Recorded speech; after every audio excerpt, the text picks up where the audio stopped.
Halo manusia-manusia berbudaya jagat, ketemu lagi sama Pak Didu Santoso dari jagaplay.com buat Jaga Review. Hari ini kita akan ngobrolin sesuatu yang mungkin akan menyinggung banyak di antara lu pada. Kita akan ngobrolin soal gamer-gamer netizen yang paling ngeselin yang bisa lo temuin di internet. Mari kita mulai.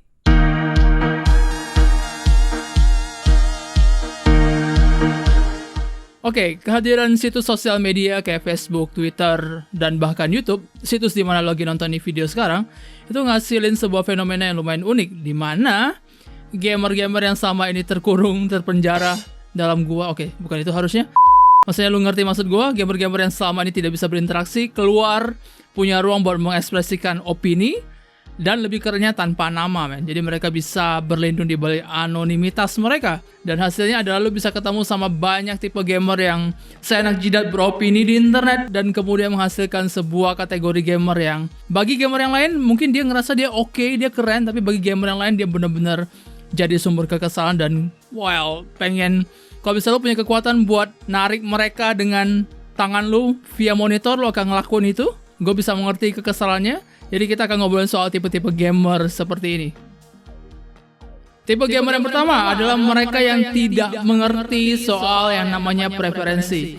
Orang sering lupa kalau video gaming adalah sesuatu yang kita nikmatin secara subjektif. Apa yang gue suka belum tentu lu suka. Apa yang lu suka belum tentu gue suka. Tapi kenyataannya adalah banyak orang dan gamer, khususnya netizen di luar sana, yang nggak ngerti kalau video game itu ada sesuatu yang berdasarkan selera atau preferensi. Jadi, lu sering ketemu sama gamer-gamer super nyebelin yang ngerasa kalau semua orang harus suka sama game yang dia suka, dan semua orang harus tidak suka sama game yang dia juga tidak suka. Jadi lu ketemu sama argumen-argumen di internet, atau bahkan lu bisa temuin di komen YouTube video ini. Gue harap sih nggak ada. Orang-orang yang berargumen soal preferensi dan merasa kalau mereka harus berakhir jadi pemenang gitu. Bahwa semua orang harus menerima dan menyukai game yang mereka sukai atau membenci game yang mereka benci. Lu akan sering ketemu sama situasi seperti ini. Padahal kalau kita mau analogiin soal selera pribadi, akan sangat-sangat absurd ketika lu ketemu sama temen lu yang doyan sate ayam dan lu doyan mie ayam, dan lu dua berantem satu sama lain sampai mati hanya karena temen lu gak suka mie ayam dan lu gak suka sate ayam gitu. Begitu aneh gitu. Sementara di video gaming lo ketemu sama, hey, gue gak suka sama Spider-Man PS4 karena menurut gue tuh basi. Hey, gue lebih prefer Monster Hunter. Terus ada yang kayak, hey, Monster Hunter tuh game sampah, lo harusnya lebih suka Spider-Man. Spider-Man tuh gue suka banget, Spider-Man is the best, man. Lo gak boleh gak suka Spider-Man. Jadi lo akan ketemu sama situasi seperti ini yang menurut gue rada-rada absurd. Lo mungkin merasa lo jago, tapi buat orang lain lo ada tipe-tipe gamer yang super ngeselin dan nyebelin. Tipe gamer kedua yang menurut gue rada nyebelin adalah backseat gamer. Percaya atau enggak, ini tidak terjadi di offline doang. Jadi kalau misalnya lu nggak ngerti backseat gamer adalah, lu tahu pasti lu punya temen satu orang yang sering banget nongkrong di rumah lu, liatin lu main game, lu di depan main game dengan serius, dia duduk di belakang dan dia ngelemparin komentar-komentar yang sama sekali tidak berkontribusi dan bikin suasana gaming lu makin gak asik. Misalnya kayak, hey, kenapa lu nggak lompat aja sih? Hey, kenapa lu nggak keluarin tendangan maut lu sih? Hey, kenapa lu nggak lompat terus berputar terus ngeluarin serangan spesial 5 detik yang lalu or something gitu. Jadi backseat gamer ada orang-orang yang nggak main secara aktif, tapi mereka di belakang memberikan komentar dan memberikan nasihat yang sebenarnya tidak banyak berkontribusi. Ini ada situasi yang banyak terjadi di skema gaming offline di zaman dulu, ketika controller masih lu pegang dan lu main di ruang tamu. Tapi ketika di era modern, ketika sosial media ada, terus kayak layanan live streaming juga sering dilakuin sama orang, lo akan ketemu backseat gamer yang sekarang udah mulai masuk ke dalam pasar online gitu. Jadi mungkin lo lagi nonton streamer favorit lo main game apa, terus dia melakukan sesuatu yang ya anggap aja dia baru pertama kali main, dia belum ngeh soal apa yang harus dia lakuin. Terus lu di belakang lu langsung nulis komentar, hey, lu harusnya ngelakuin ini bro, hey bro ini adalah cara terbaik bro. Terus lu ketik dengan cepat, secepat yang bisa lu lakuin untuk memberikan nasihat gitu. Atau mungkin lu ketemu sama gamer yang lagi belajar sesuatu gitu di kantor, mungkin ada yang lagi nyobain main PES, atau lu ketemu sama teman lu di warnet or something, terus mereka sedang berusaha mengeksplor game yang mereka mainin, lalu di belakang memberikan nasihat tanpa mereka minta. lu ada tipe-tipe backseat gamer paling nyebelin yang pernah ada.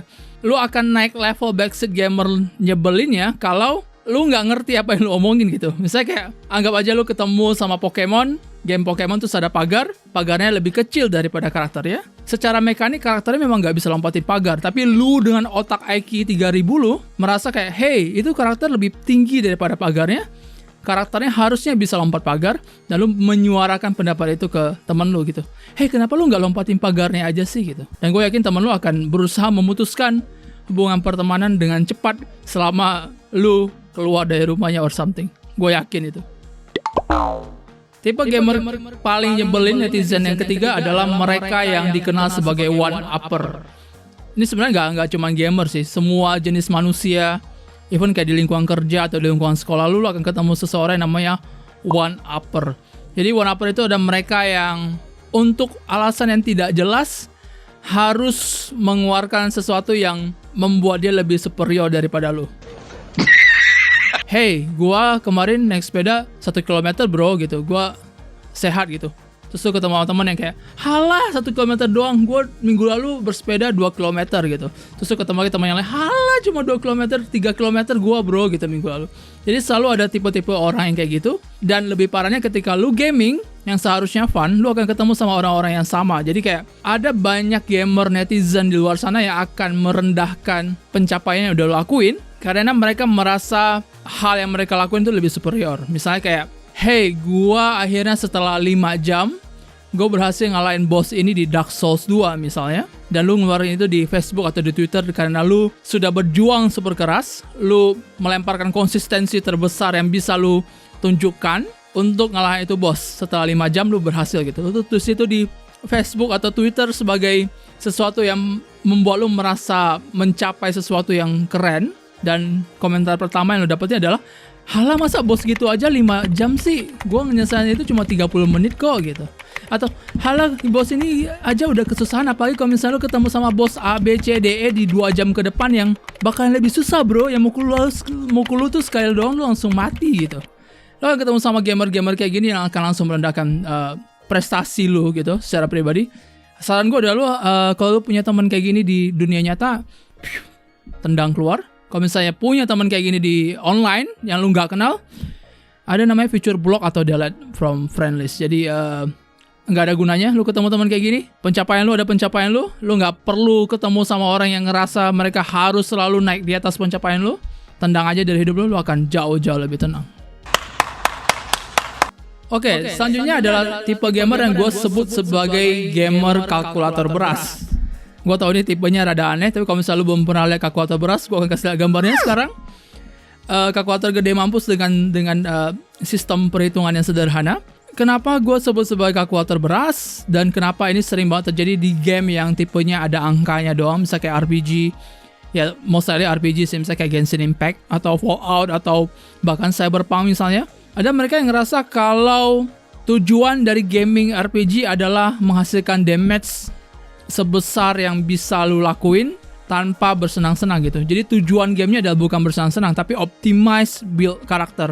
Jadi kalau misalnya lu datang dengan happy, hey gue baru dapat 4 karakter bintang 4, gue build karakter gue seenak yang gue mau karena gue happy. Wah, gue doain karakter ini karena desainnya keren, gue akan jadi ini sebagai prioritas karakter gue. Terus ada teman lu datang kerucuk-kerucuk gitu, terus hey, lu tau gak sih kalau misalnya di level segini karakter lu tuh harusnya udah bisa ngeluarin damage sekitar 9.000. Kalau misalnya lu artifaknya ini, lu bisa sampai 11.000. Sekarang karakter lu cuma 6.000. Kenapa lu mainnya sampah gitu? Selalu ada tipe-tipe gamer kayak gitu. Selalu ada tipe-tipe gamer yang ngerasa kalau video game itu ada sebuah perhitungan besar instead of sebuah media yang membiarkan lu untuk bersenang-senang gitu. Jadi kayak mereka menolak untuk mengerti kalau lu datang untuk bersenang-senang doang. Lu gak peduli soal berapa besar angka damage yang dihasilkan karakter lu. Lu gak peduli karakter mana yang lagi meta di dunia pergaman sekarang.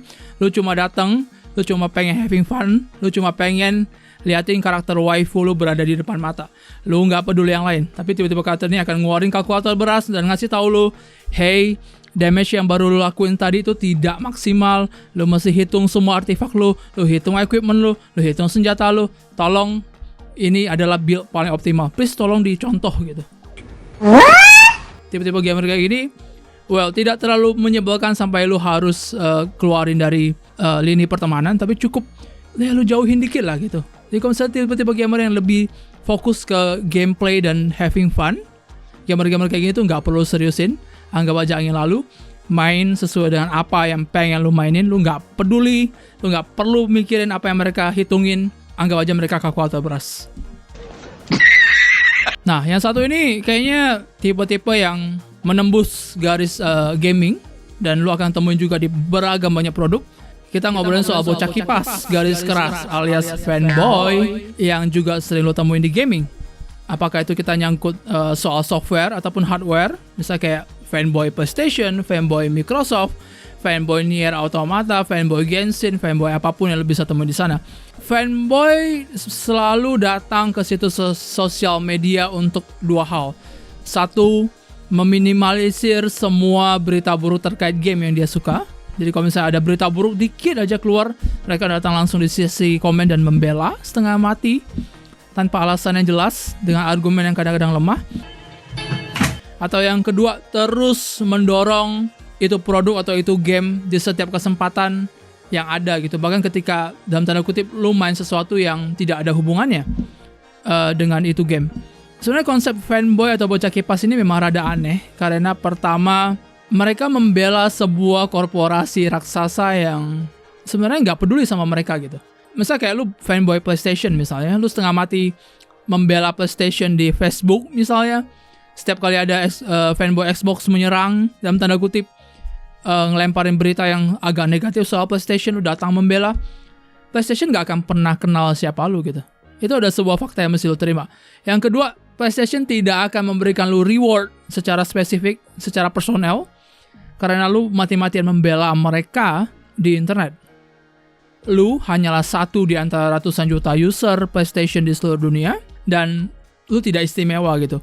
Terus yang kedua, lu tidak mendapatkan barang-barang kayak gini seperti Xbox ataupun Nintendo misalnya secara gratis gitu. Jadi lu konsumen, lu bayar mereka, lu beli barang mereka, tapi lu membela mereka gitu. Ini sama kayak lu ke tokonya Bo Irna misalnya di tepi jalan, terus lu beli satu permen sugus misalnya, lu beli sugus rasa anggur, terus teman lu bilang kayak rasa anggur tuh nggak enak bro gitu. Terus lu kayak mati-matian, lu bilang apa bro, sugus anggur itu is the best, tidak ada lebih bagus lagi daripada sugus anggur. Sugus anggur adalah mahakarya yang diciptain sama manusia misalnya.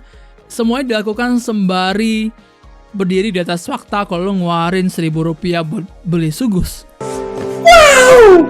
Jadi rada-rada aneh, kenapa konsep fanboy itu terasa lebih bisa diterima ketika kita ngobrolin soal teknologi atau brand yang jauh lebih gede. Sementara kalau misalnya kita ngobrolin makanan tuh rada absurd, padahal konsepnya adalah sama. Lu adalah konsumen yang membeli dan memilih ini produk, dan lu tidak pernah punya kewajiban untuk membela mereka di internet.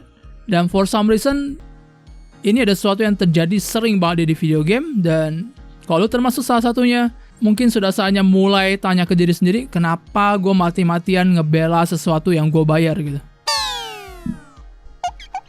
Oke, yang satu ini mungkin masuk ke dalam ranah paling pribadi. Maksudnya kayak menurut gue ini termasuk tipe gamer netizen yang paling menyebalkan bagi gue pribadi, tapi mungkin gak ngaruh ke lu juga.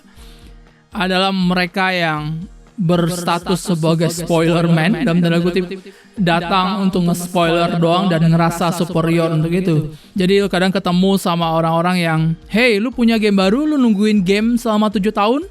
Hey, gue akan ngasih satu plot kunci di bagian komentar yang bikin experience lu selama 7 tahun terakhir nungguin game yang sama hancur berantakan karena plot twistnya dia buka semua di sesi komen.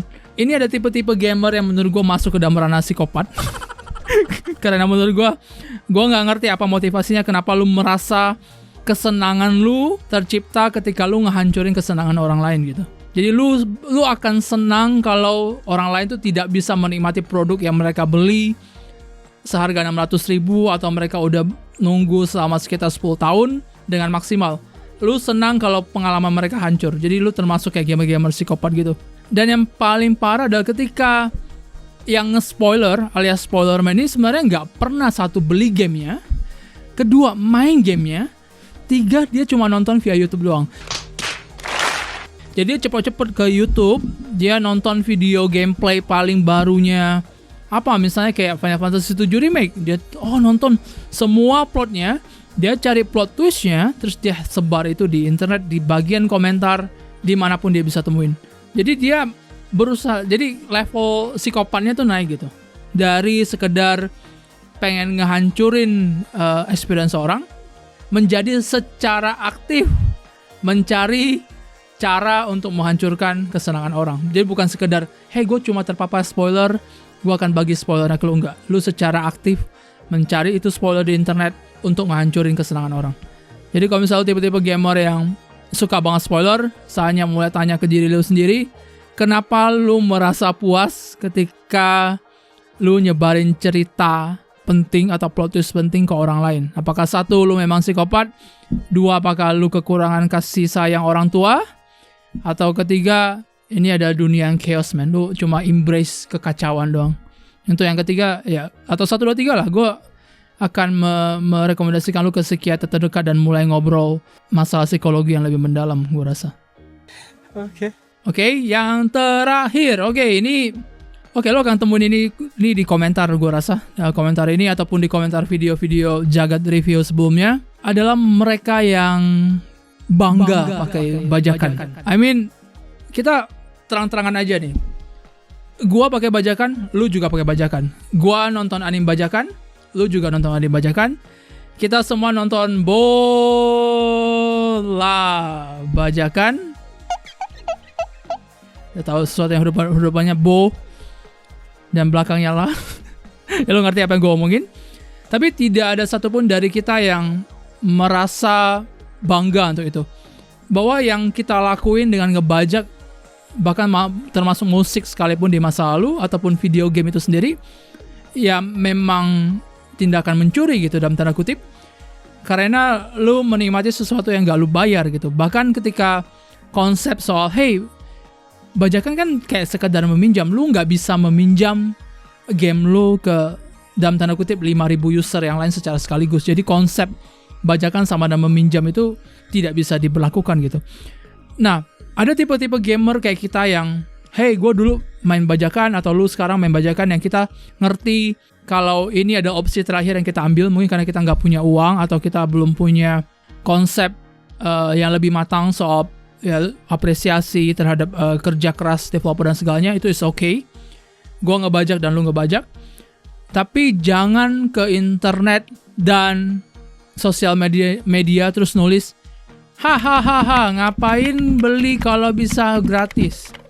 Enter. Dan game yang lu sebut itu adalah game yang berbayar yang harganya 700.000. Itu adalah level yang pertama. Jadi lu bangga lu pakai bajakan. Yang kedua, ketika komentar itu mulai diarahkan ke mereka-mereka yang secara rasional menyisihkan uang untuk beli game original. Terus tuh di bagian bawah ketika mereka udah nabung misalnya 5 bulan dengan bangga, hey, gue akhirnya bisa beli game 700.000 rupiah. Terus di bagian bawah, hahaha, ngapain beli kalau bisa gratis? Titik. Kunjungi situs bajakan bla bla bla bla bla. Why? Apa yang membuat lu seperti ini gitu? Apa yang trauma apa yang membuat lu merasa kalau, hey, gua ngebajak dan gua bangga gitu? Just like lu ke, ya seperti ke permen sugus yang tadi, lu ke rumahnya, ke warungnya Mbok Ina misalnya, terus lu ngambil sugus anggur tanpa lu bayar, terus lu pamerin gitu di depan perkarangan rumah lu sampai teriak-teriak, hey, gue berhasil nyolong 1 sugus anggur dari warungnya Mbok Ina, hahaha, ngapain beli sugus kalau lu bisa nyolong sugus? Enggak kan, lu enggak ngelakuin itu. Tapi secara entah kenapa lu akan ketemu sama orang-orang tipe begini di internet, termasuk khususnya untuk video game dan versi bajakannya gitu. Padahal yang mesti dilakuin sama gamer bajakan adalah mengapresiasi gamer-gamer lain yang udah berusaha nyisihin duit 600.000 misalnya buat beli game favorit mereka. Kenapa? Karena mereka membuat Indonesia ada di dalam radar si publisher gitu. Jadi kalau misalnya publisher ngecek, hey, paling nggak di Indonesia game kita tuh ada sekitar mungkin 500 orang yang beli secara original.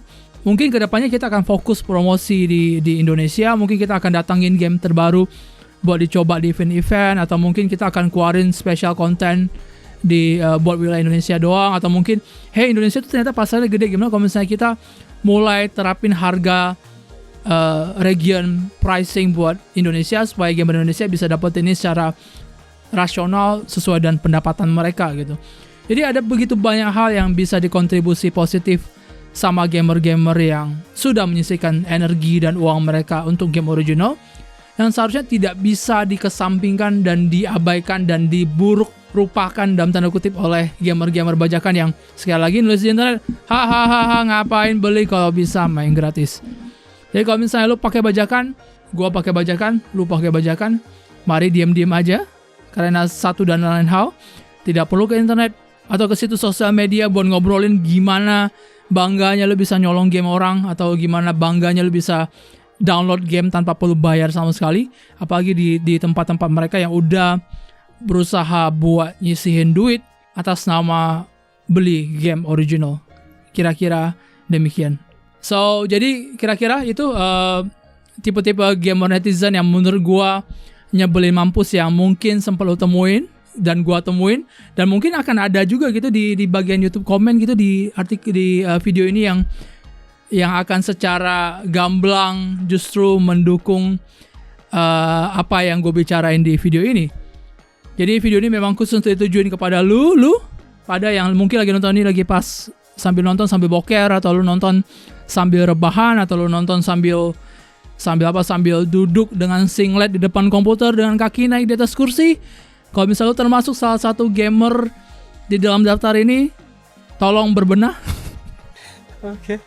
Berbenah. Lu kayak gue udah kayak suci banget gitu. Cuman gue harap lu mengerti ada tendensi dan ada potensi kalau apa yang lu lakuin selama ini mungkin lu tidak pernah sadar, itu menyebalkan buat orang lain gitu. Stop it. Jangan tunggu sampai kita temuin teknologi di mana kita bisa nonjok orang via monitor gitu sebelum lu sadar kalau apa yang lu lakuin itu tidak berfaedah sama sekali. Kira-kira demikian. Oke guys, thank you. Pedro Santoso dari Jaga Play buat Jaga Review.